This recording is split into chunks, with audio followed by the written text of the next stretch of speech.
Tak tady toto je účet od Adarise, tady vám ukážu cechovní válku. Tohle je cechovní válka od Štěpánce.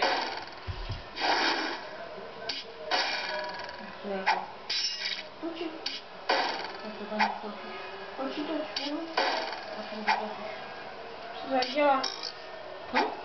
Že se to tak dělá. Srandovně na tom, že dám to vidět. Co? No posuň se. Oni měla jít Veritinová, ale pak několikrát deklarovali, zdala účast Slavonou, boru ne.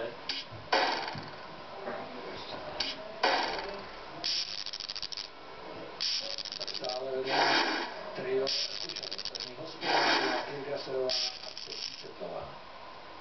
Mária Kováličová může mít svou ženou a vzhledu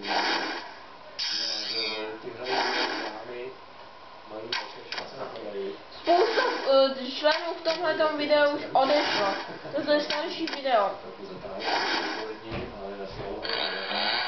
Kdo by si chtěl přidat do našeho Štěpánce, ať napíše do pošty Robinek Adam nebo Robin Hood 1. Jsme vám k dispozici. Bereme od levelu 30. Houbičkaře bereme od levelu 1. Potřebujeme houbičky. Také dnes zajala dobře dáme 6. 4 desetinky za prvním místem, ale přeci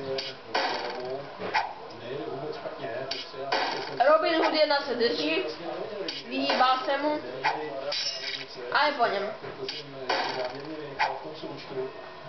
A vidíme, že ve Slalomu na tom není nikterak špatně.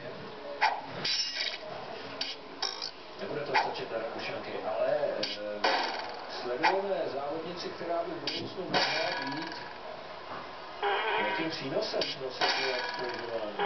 Předá ještě dějte se čtvrtý, jaká součtu časů, to mimo jiné znamená, že se dojde do první desítky kombinace, super kombinace tady je slavníku. Sofia Dodžová na čtvrtém místě Super G, do desítky super kombinací, no a to ještě co vyvede. Tento hráč ze Štěpánce už tam není. Je největší level v cechu. Přišel nedávno a je v našem cechu. S tímto se vám loučí s váma